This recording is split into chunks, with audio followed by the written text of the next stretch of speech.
বঞ্চিত করি, হ্যাঁ, নিজের ভাই আরেক ভাইকে, আপন ভাই ভাইকে বঞ্চিত করে, জুলুম করে, এরকম দৃশ্যপট আমাদের সমাজে আছে না নাই বলেন তো? কিয়ামতের দিন আল্লাহর সুপ্রিম কোর্টের কাঠগড়ায় হিসেব দিতে হবে। আর এই জালিমদেরকে আল্লাহ তাআলা পছন্দ করেন না। এবং সবচেয়ে ভয়ঙ্কর ব্যাপার হচ্ছে, আপনি যখন কারোর উপর জুলুম করেন, ওই মাজলুম আর আল্লাহর মাঝখানে কোনো ফারাক থাকে না। আল্লাহ ওই ফারাকের পর্দা উঠায় নাই।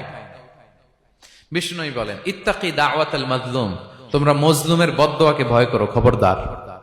কারণ ফাইন্না লাইসা বাইনাহা ওয়া বাইনাল্লাহি হিজাব, তার আর আল্লাহর মাঝে কোনো পর্দা থাকে না। দোয়া করলেই ওটা আরশে যেয়ে কবুল হয়ে যায়।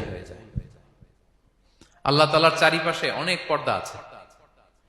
কেউ কেউ বলে 70,000 নূরের পর্দা। 70,000টা সহিহ হাদিস দ্বারা সাব্যস্ত না, কিন্তু অসংখ্য অগণিত পর্দা, এবং পর্দাও এটা নূরের